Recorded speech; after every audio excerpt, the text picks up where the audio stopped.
They said they wanted power. Oh, awesome. Zapa, Zakalush, Kalamatskalo. Welcome to Guru Talks. Guru? What do they do, like levitate and chill on mountaintops? Not exactly, but you are in the right place to find out everything you need to know, and it's actually quite simple.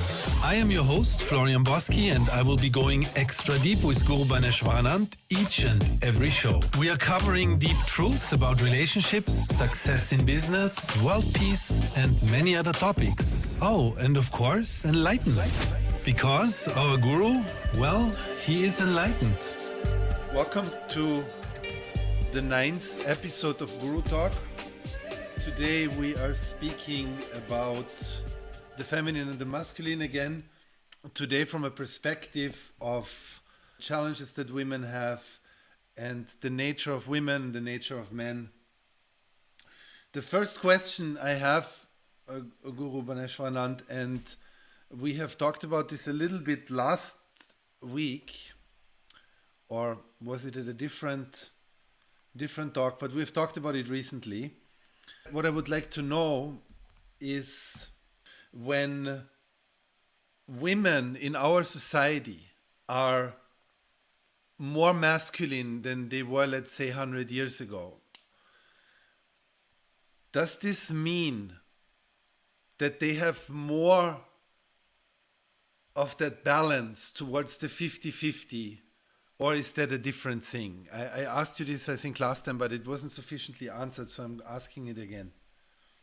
Yes, I think irrespective of time, if you are closer to that 50-50, you are definitely more spiritual. And from last 100 years, today, spirituality is definitely much better than what it was 100 years back, I suppose. And maybe this could be one of the reasons.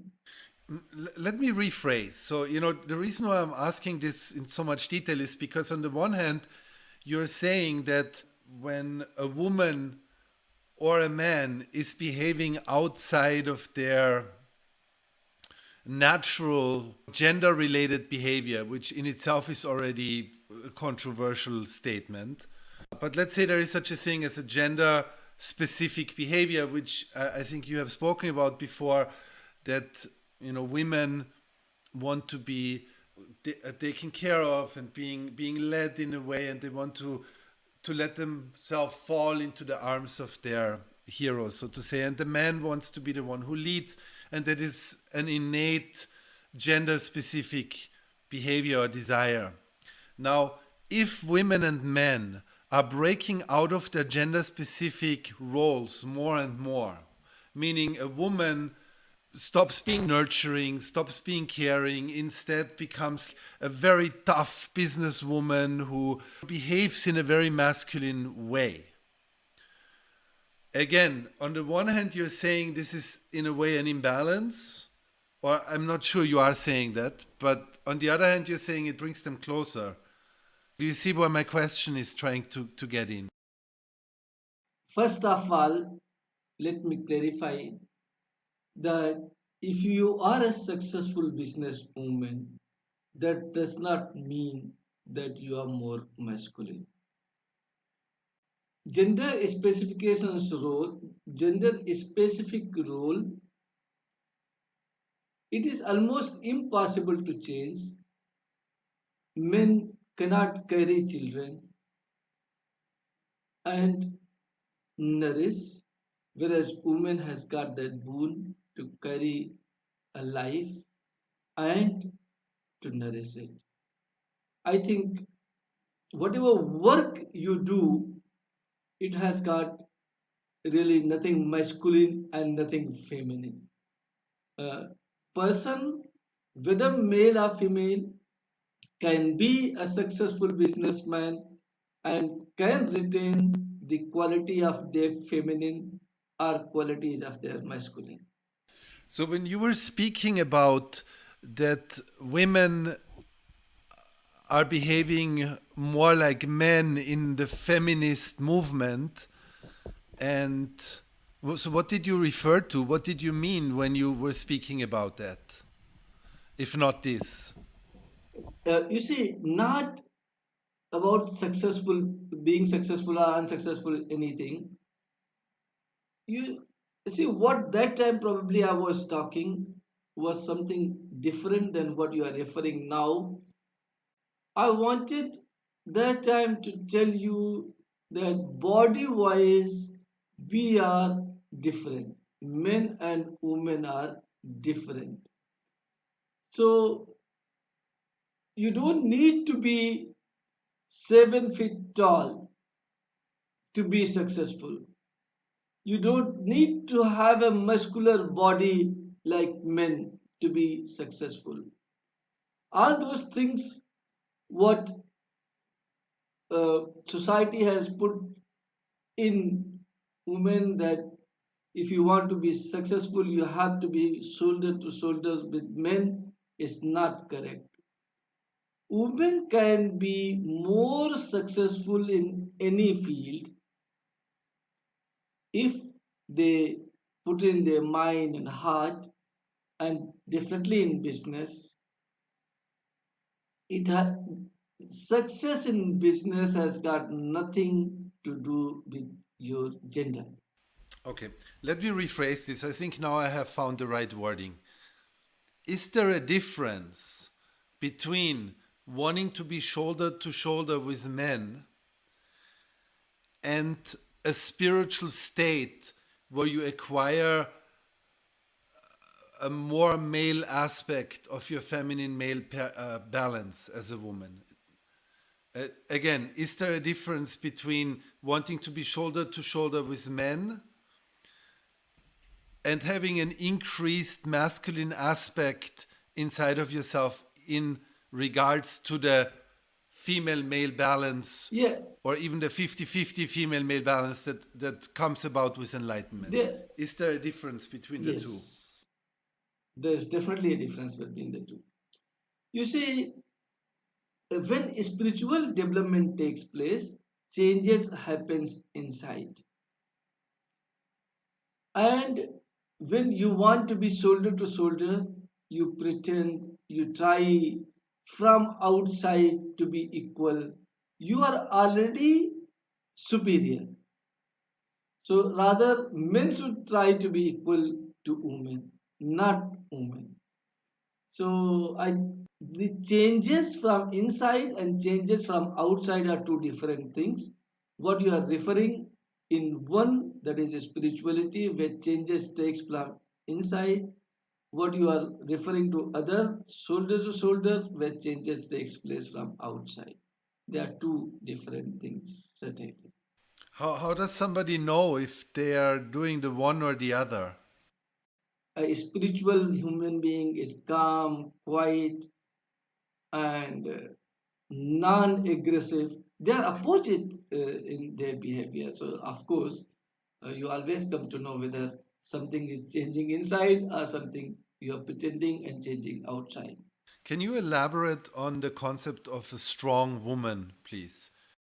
You see, all these words are the gimmicks of marketing. Strong women, soulmates, and this and that. See, every woman is strong, and in my eyes, a woman who can give more love, more nourishing, is more strong to me. These definitions changes from person to person. For somebody, for them maybe somebody who can take the sword, can hit somebody and can punch someone is a strong woman. In my opinion, the strength comes from within, and it's it's plenty of strength is needed if you want to be non-violent, if you want to be good. So a strong woman is one who can nourish better, who can have the better emotions, in my eyes. You said before, Guru Chi, that women don't really have to do anything, they just have to live their nature, be themselves, whereas men have to be involved in action. So I have spoken to somebody, a woman, and she said that many women don't know their female nature these days or in our times. What do you think about that? I think she may be right, and if it is so, she must try to learn it, go deep, discover it, and there is plenty of pleasure in being a woman, and I think you must enjoy it. There had been few cases in the world wherein single person has experienced both the gender. They have changed the gender and they have experienced both. And there is one person I have read about who was father to some children, and then he became mother to some children after changing the gender. And the question was asked, what do you like more, fatherhood or motherhood? And he said, I like motherhood 1,000 times more than fatherhood. And then another question was asked to her, will you like to be a man again? She said, no way. That answers, I think, plenty of questions. What questions does this answer? You have to experience your womanhood. And womanhood is much, much better than manhood. Okay, I know just as much people who are women and want to be a man, so it doesn't really answer anything. It just answers a personal preference of one person. Yes, you can say so. You can say so.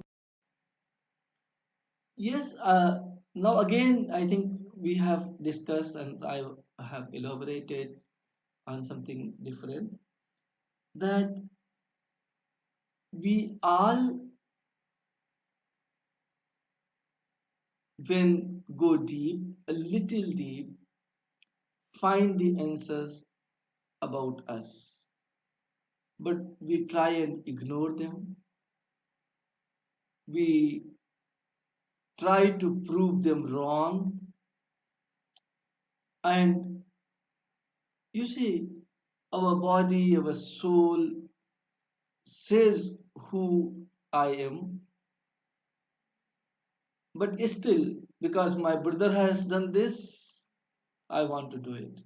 I have come across few cases wherein a person was inclined to study something. He did not study it because his father was praising his brother, because brother was in some other field. And then he thought this field is good. He entered and he did not like it much in time to come. And then he did his studies and found that what he liked, he did not do. Your inner selves always answers the most difficult question of your life. Here to it. Try to sit every day 10 minutes, closing your eyes, going inside you. 23 hours and 50 minutes, you go outside, but take 10 minutes for yourself. Go inside yourself, and you will be able to recognize who you are. And if you follow that, your life will be satisfactory. Now, another movement here is everybody want to have a successful life. not a satisfactory life. Whereas the concept should be that I should have a satisfactory life. Satisfaction is a measurement I am doing for myself. Successful is the measurement somebody else is doing for me. So you have to decide what you want. You want success or you want satisfaction. And if you want satisfaction, then at least for 10 minutes, you have to be with yourself. What will You have happen? to live, yes, What will happen in those 10 minutes? you have to ask what will not happen in those 10 minutes. Everything you want will happen in those 10 minutes. If if you are able to go within you, can identify you, make the decisions according to what you are, your life will blossom, it will be satisfactory, it will be godly. Well, I have a very big question here. You said when you're able to go inside, yes? So, my history, and maybe I'm particularly bad at this, but my history is before I met you, meditated for hours every day. And then when I met you, you initiated me. And then about a year later, I think we were in India with a group of people. And you told me basically that I have never been in my life in a real meditative state. And things have changed since then. And I do notice now the difference. I am able to go deeper. But even after years and years of meditating, and after a year under your care, I was still not able to go inside.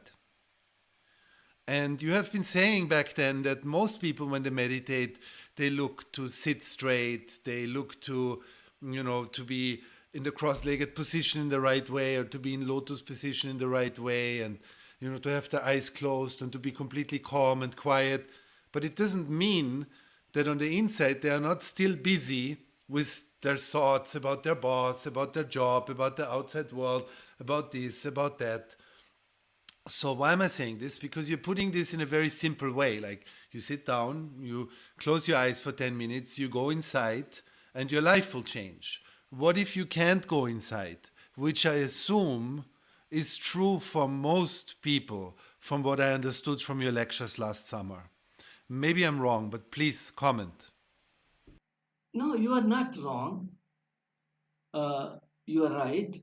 You see, after you have started going inside, your life started changing as you have said now, Yes. which was not changing earlier for last 20, 30 years. And even though I meditated sometimes an hour or two a day, two hours sometimes, No, no, often.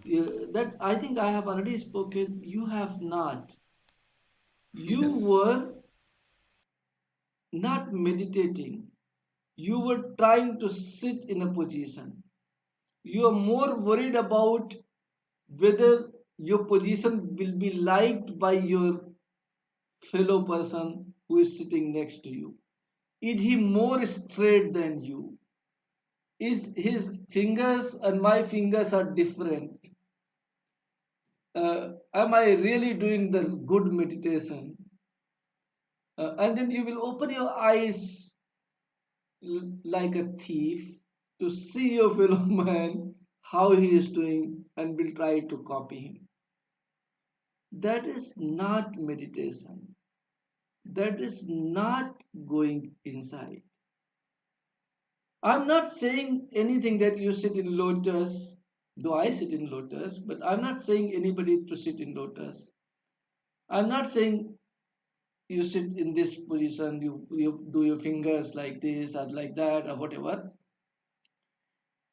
All these things are again outside things. Forget about all this. Just close your eyes. Be inside and try. only one thing, that don't allow anything from outside be able to enter you inside. That's it. That is what is needed. It can be done sitting in a park, it can be done uh, standing somewhere, it can be done in a kitchen, it can be done in a bedroom, it can be done on a computer table, it can be done anywhere you want. So, yes, I'm glad that we clarified this. Maybe to go even deeper, maybe I can tickle another answer out of you. Well, if you had told me 3 years ago in the place I was at that what you're doing is not meditating, please focus on the inside, not on the outside. Don't think about your daily things. Don't think about if you're looking good while you're meditating. Just be on your inside. I honestly think that it probably wouldn't have made a difference where I was at. No matter what you would have told me, I would probably still have been in the outside. Wouldn't you agree? Yes, when you have come for the first day, first time you have met, if I have could have told, maybe maybe it was not having a result, but if you start doing that in 1 day, 2 days, 10 days, you will start definitely feeling the difference.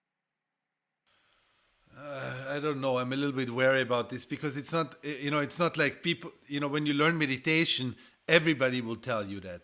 Go to the inside, go to the inside, go to the inside. I mean, that's not something revolutionary you're saying here, right?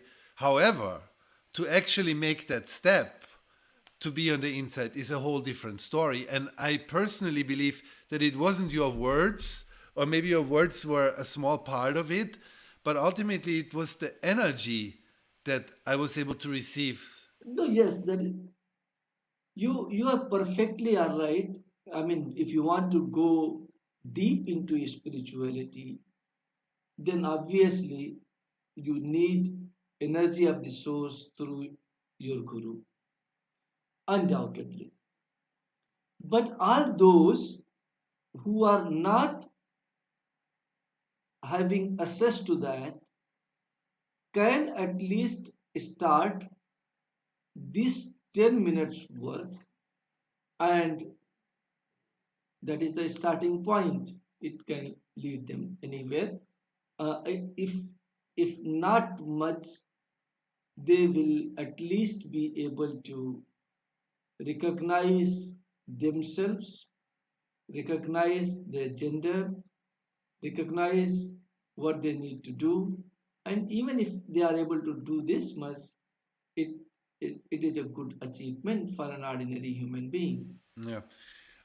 I really like your answer because one of the things that I feel are are a big sensitivity in our world is that the moment you say that women and men are different, that women have certain attributes and men have certain attributes, there is immediately the tendency there, and this usually comes from from women because they are the ones who feel much more suppressed, I believe. There can be a tendency that they will feel like you're trying to push them into a certain drawer, like they are now being assigned certain attributes.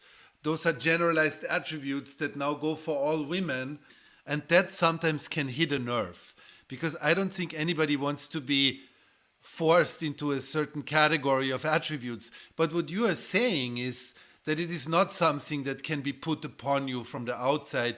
It is only something that you can find out by going inside. Yes, I say so. Now, see, the first thing you say, first thing the whole world want to prove that women and men are not different. That's not right. We must accept that we are different and honor each other. As a man, can I carry a child? No, women cannot do men's work and men cannot do women's work. Oh, okay. I'm gonna give you a Both contra. Go ahead. Sorry. both the works are important. We must honor each other. Actually, the problem has been with the society that it was probably for last 1,000 years or 2,000 years was men dominated, and maybe they have pushed women so much that a resistance has come in them, and now they are not able to take, or they are not able to take any further. But you see, whatever has happened. Now also there is a time we must start honoring ourselves as what nature has given us, and if we have in the same way what nature has given us, happiness and bliss is very close to us. Whenever we try to do anything against nature, there are reactions, and to manage those reactions you will have stress, you will have tensions, you will have pressures, you will have no happiness, you will miss your bliss. All these things will happen if we do not follow the nature as it is. Okay. Now again, maybe you can elaborate on a. Maybe you can elaborate a little bit. What is? I mean, you already said that women are more nourishing, but what does this in a practical sense mean? For example, you're you can tell a woman, look, you are more nourishing. Food is a nourishing thing. Go behind the stove and cook. No woman will be happy with that. I guess that's not true, but there could be a sensitivity come up that a woman You could know feel like she's why? being pushed into a corner, that now You she know is why? labeled as the one who needs to cook.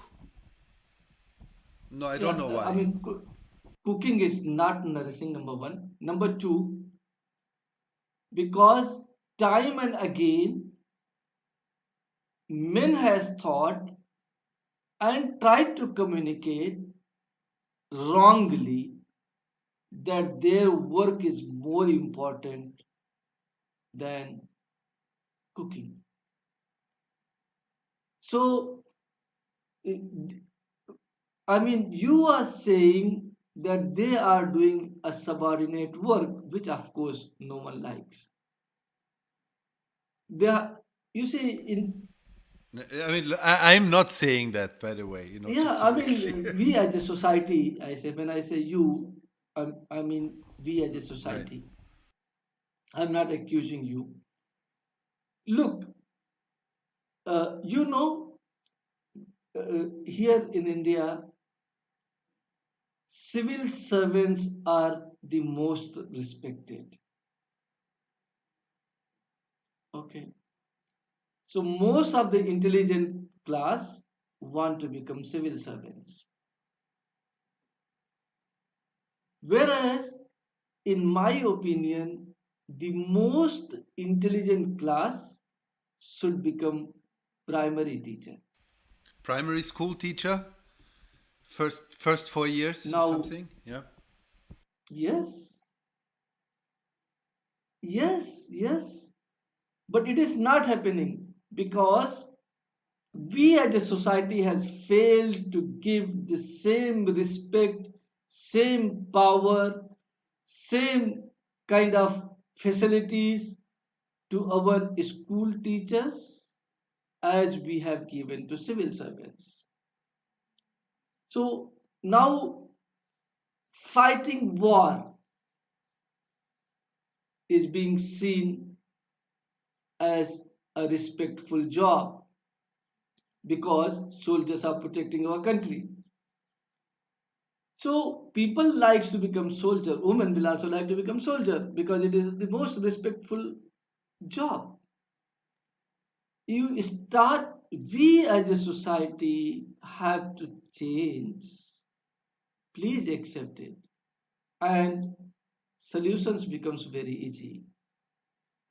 We have to respect all the works. There is nothing subordinate and there is nothing superior. If that comes, everybody will start loving cooking. Everybody will start loving every job. You know, uh, just 5 years back in India, cleaning was the worst job. A leader has come, he started promoting cleaning, and now every human being, every who is who, every politician, every civil servant, every senior police officer, whether they are doing or not, but they will hold a broom in front of the camera and will pretend that I am doing cleaning. So, a little change has made this. You have to tell ourselves that whatever job she is doing, we are doing, is a noble job, and then this will not happen. Again, I tell you, cooking is a job I love. I'm a man and I love it. And whenever I get a chance, I definitely cook. And I do not feel subordinate when I'm cooking. Definitely. And that makes a lot of sense, what you're saying.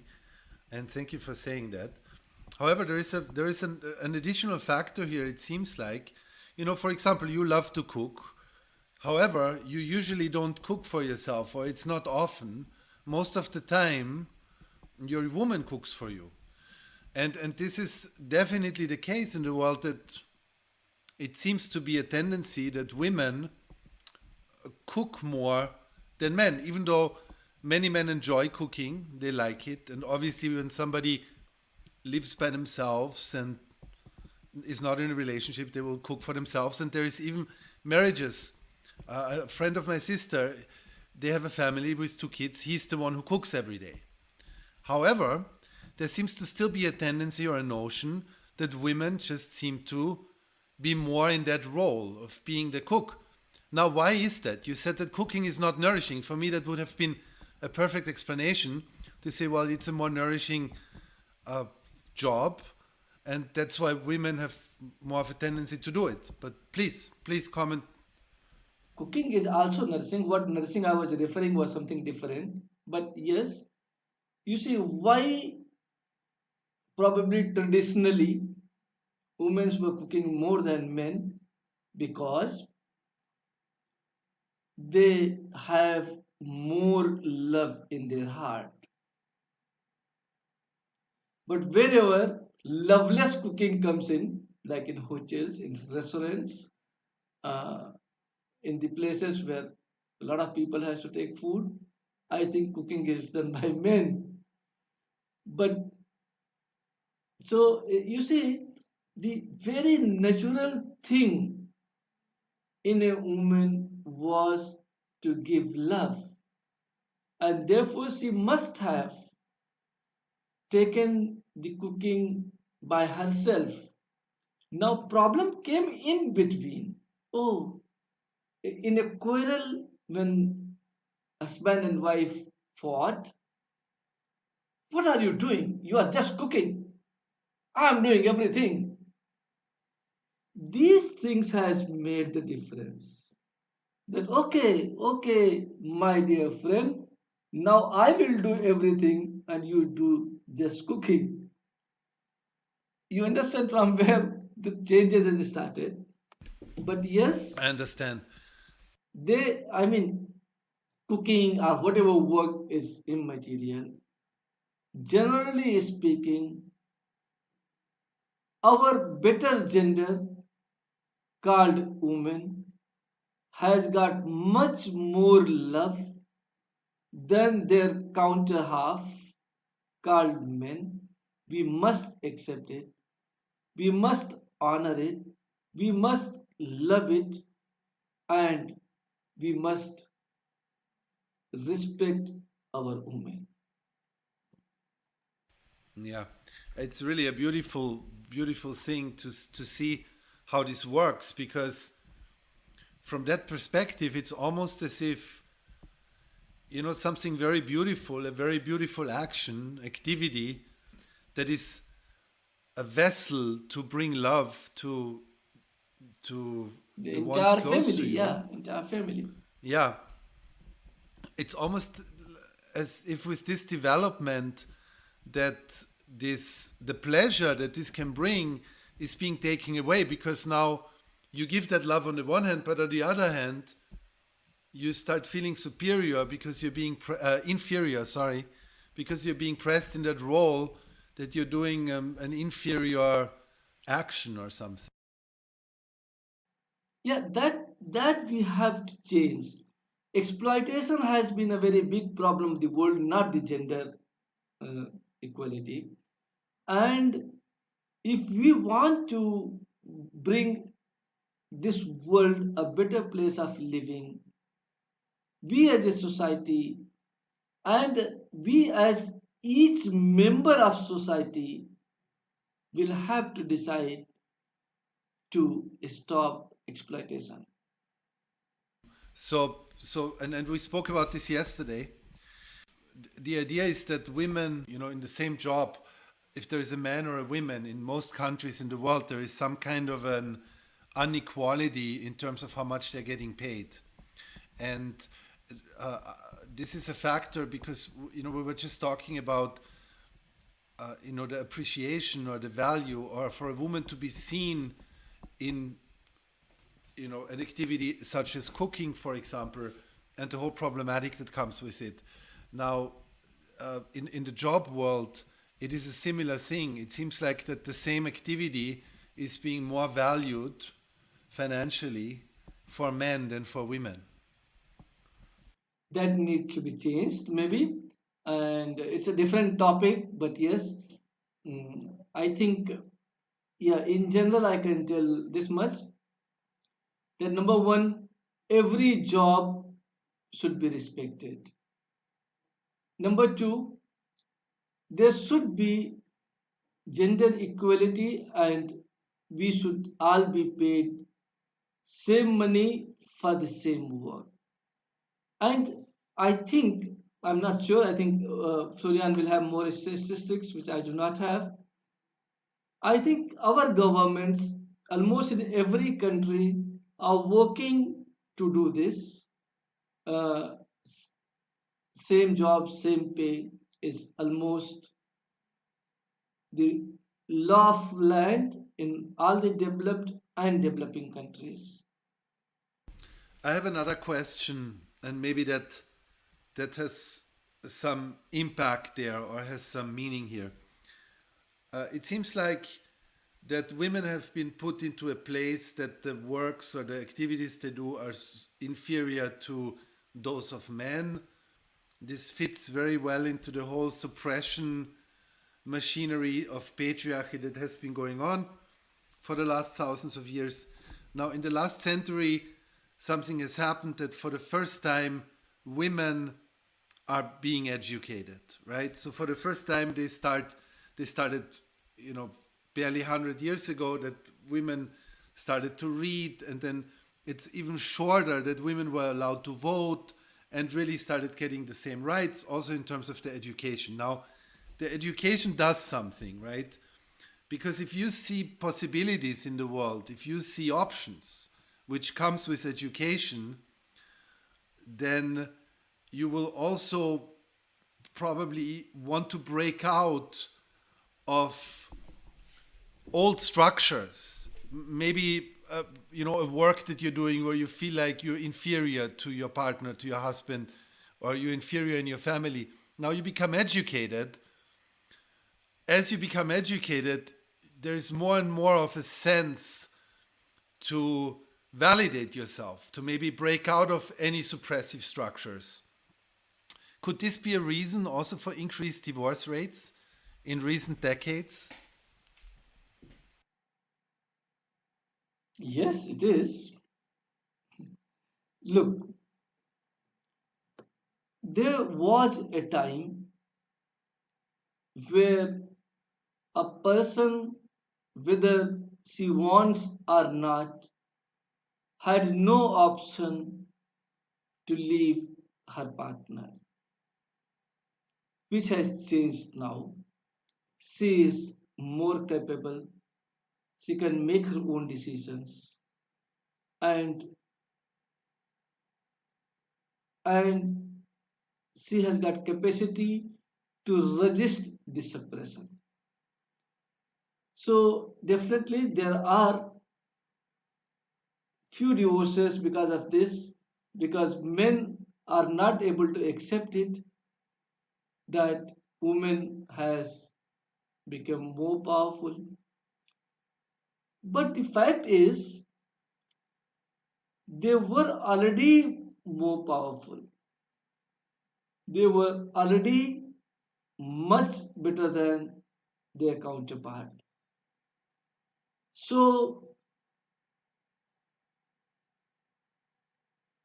it really does not matter. But yes, because now the question of livelihood does not come in a way when you are taking or considering for having a divorce. So definitely uh, there had been little increase because of this also.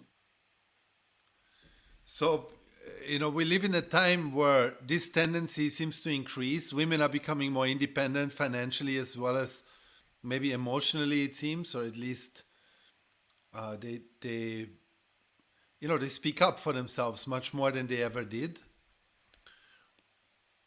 And you, on the other hand, are saying or giving us tools to stay in a relationship. Don't expect, accept the other person who they are for who they are, etc., etc., etc. Now, all this is happening as we're living in a time where the tendency is more and more to, you know, to not take the crap, basically, of the partner. For a woman to not let herself be suppressed, in a sense that could mean that she maybe wants to leave if she feels suppressed. It kind of like is an opposite movement to what you are teaching, in a way. No, it is not. You see, first thing is, I, I dream of a society wherein we all must live in harmony and we live with each other because we want to live with each other, not because I'm suppressed to live with somebody. You see, we have to understand things in a better way, respect each other in a better way, and live together. If a partner is suppressive, we must teach them not to be suppressive. We must try our best, whatever the medical treatment, psychological treatment, spiritual treatment, as his partner, I can give, I should try and give him. And if still things are not getting along, I am not against divorce. Please try to understand, I am for living together in harmony, in a good relationship, and for your children. But if for any reason it is really, really difficult not to live together, divorce is also an option. I want to clear this up once and for all, please. So it seems like you're always dividing people into two groups: the ones that are healthy and they can follow recommendations such as accept each other, or uh, don't be suppressing, and then the other group that you divide them into are the sick ones, the ones that can't do that. And for those you usually say, see a doctor, see a psychiatrist, see a psychologist, see a medical professional. However, the truth of the matter is that 1 in 4 children gets domestically sexually abused by a family member. So we're not speaking about a few that are having a disease. We're speaking about a whole society that has no control over their emotions. So this is not the exception we're talking about here. And medical treatments do, by the way, they do not help. They do not help with emotional afflictions of those kinds. You cannot go and treat a man who beats his woman with a little bit psychotherapy and a few pills, and it will change him from the inside out to a man who now just has love and appreciation and never gets angry and never flips out and never beats her. It just doesn't happen this way. So the whole thing you're saying is kind of like, it's up in the air. It has no substance. I'm saying leave him. Yeah, I say if that is not stoppable, leave him. Divorce is also an option. Divorce is always an option. Okay, but if you say there are 25% of population, we have to find a way for these 25%. Agreed. But just saying go to the doctor is not the solution, I'm saying go to a psychologist, go to a doctor, go to a spiritual person. Same thing. I know people who have been going to psychotherapy for 20 years and they're not better, really. It takes the edge off. It takes the edge off, but it doesn't heal them. Yes, you are right, and you can reduce it if you cannot stop it. I mean, we cannot do it, we cannot do it, we cannot do it, and we can keep saying this and do not try. That is also bad. We try, maybe we do not succeed 100%, but some success will definitely be there. What I would like is some real strategies for people.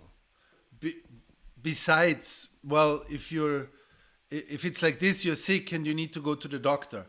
Our medicine and also our psycho-emotional medicine is not in an advanced enough stage to really take care of people's problems in this way. So we're talking, but we're not having any solutions, really. No, you are not. You see,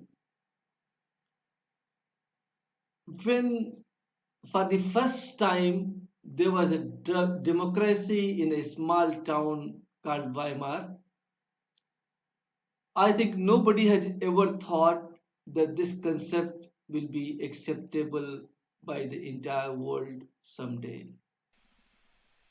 The Weimar Republic. But yes, but today democracy is our way of life. Today, if I talk, probably that men and women can live in harmony forever, it may look like that. But if we start today, maybe 7 years hence, 10 years hence, 50 years hence, you will definitely be able to see the changes. Be optimistic, Florian, and we will definitely see the changes. I mean, I think I want a strategy, you know. I want more than just saying, well, you should be able to do this, and if you're not, it means you're sick and you need to go to the doctor. And I know in the same instant that no doctor will be able to help with such an emotional affliction. So I just want more. Then policeman will be able to help you. Yes, then policeman will be able to help you. Legal system will be able to help you. If you have decided to be helped, somebody will help you. So for relationships, what do you recommend? You know, just to move on to the next topic, for relationships between men and women, what do you recommend in terms of living their natural roles as a woman or as a man together? How can a partner assist the other partner in, for example, how can a man assist his wife to live her femininity fully? And how can a wife help her husband to live his masculinity fully? And how much importance does that have for the amount of happiness that exists in their relationship? I think this I have answered so many times, but I can again answer. Accepting him or her as she is. Number one, you start from here. Why do you get upset at all? You find that out and remove that reason. Yeah. Maybe let me go more into detail since you already answered this. You're right. How do people in their gender roles communicate when they're upset at each other? Let's ask this way. Maybe that will prompt you to a more detailed answer. You see, debates are a positive sign. I'm not saying that there should be no arguments, but yes, unless arguments which can lead to conflict should definitely be avoided. So every fight, every argument is really seeking a solution on the outside. We have become democracies world over, but we have not become democratic. So, I think with you in a lot of interviews, I have said many times there is no problem in thinking I am right. Problem starts when we think I am only right. So there should not be any arguments among spiritually evolved Listen to couples. your second half. Listen to him or her with patience. See what their point of view is. Tell yours. Try always to find a common minimum program and everything will become What's the alright. difference between an argument and a conflict? Isn't an argument already the effect to solve a conflict? Yes, I can say there is a Sanskrit shloka, and I think the a song, lines, a poetry, which says, "Sarve bhavantu sukhina, सर्वे सन्तु निरामया सर्वे भद्राणि पश्यन्तु मा कश्चित् दुःखमवाप्नुयात् Om Shanti. The meaning is we should work so that everyone be in peace. Everyone should be happy. Not I alone, not me alone. Everyone should be disease free and everyone should be in bliss. There should be peace everywhere on the earth and in every heart of the earth. I think if that becomes our goal, the quarrels and fights among the genders will automatically stop. We should take care of our partners to the maximum extent possible, and everything is going to be all right.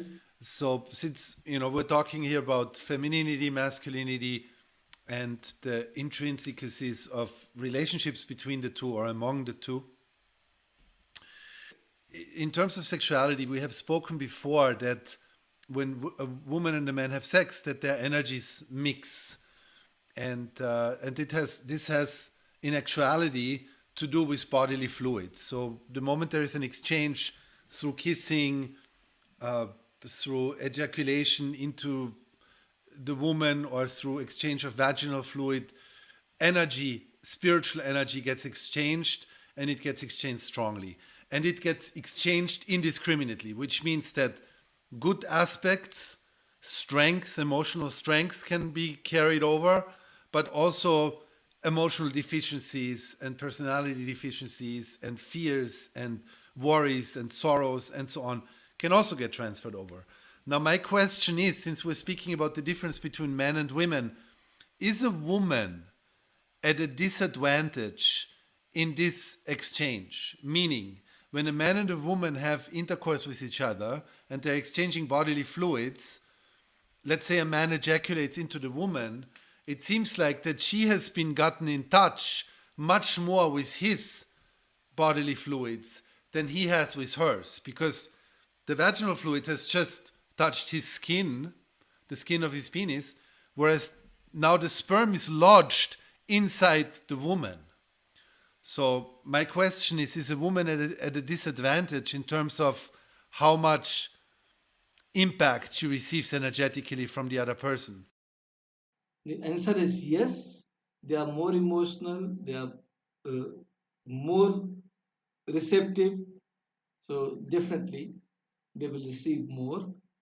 Uh, it's not disadvantage or advantage. It depends upon the kind of person you are with. If he had more positive energy, you will receive more positive. If he has got more negative energy, you will receive more negative. Okay. But a woman receives more from a man than a man receives from a woman. Yeah, it is true, but yes, men also receives it, and I mean, reception is in both, but anything, of course, women receives more. There is a story that the female womb has an ability to take in energy and transform it. Now, the first question is this true? And the second question, I guess part of this transformation is that if a woman is not in the right consciousness, in a space of a goddess, that she will not be able to do that transforming of that energy, and that energy gets stuck in the womb. Now the question is this a real story? Is there something to it? Or what do you think about that, Guruji? Yes, it is. I mean, any concept what has come will have definitely uh, truth in it, and transformation again depends upon what energy level you are and what you can do. But yes, it is true in general. So would you say that if you say that transformation comes from the energy level, this implies kind of that transformation comes from the inside, yes? So the question is, can somebody else take away your negativity and then it's gone from you? Or will now you have it and the other person have it? If you have negativity,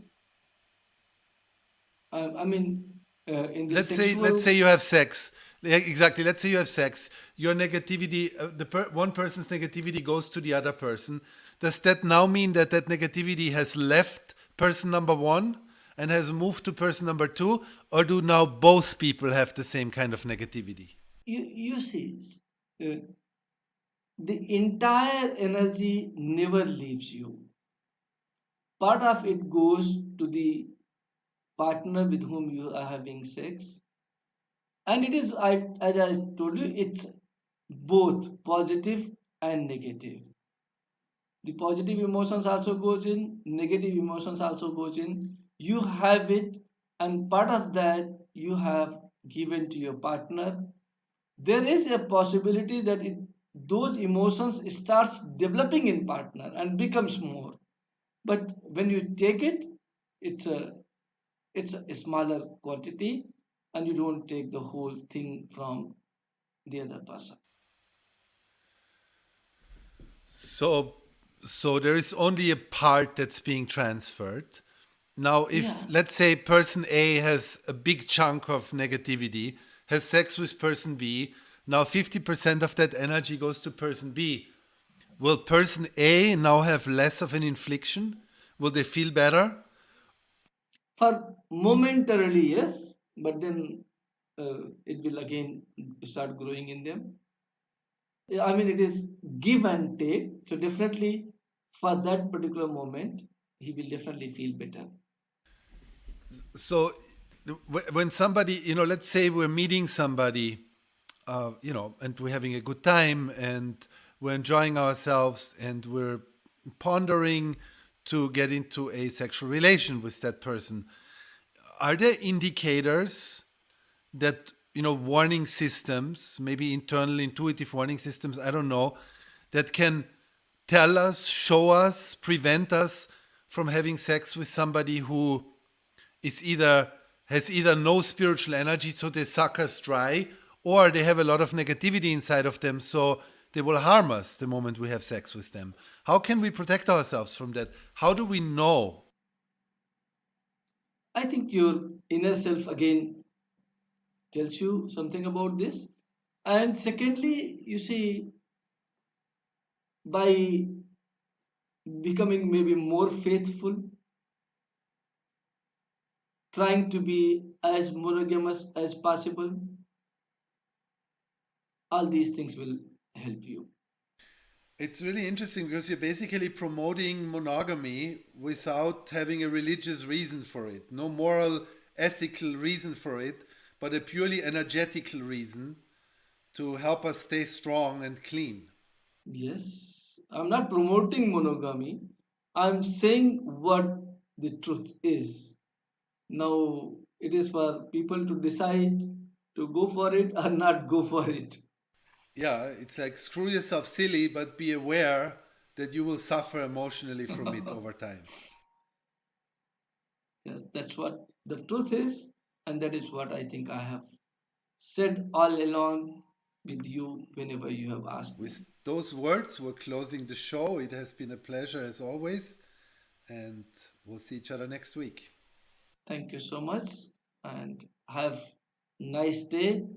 Thank you for listening to another episode of Guru Talks. Share this episode with anyone who wants to be enlightened by Guru Bhaneswaranand, and don't forget to click subscribe.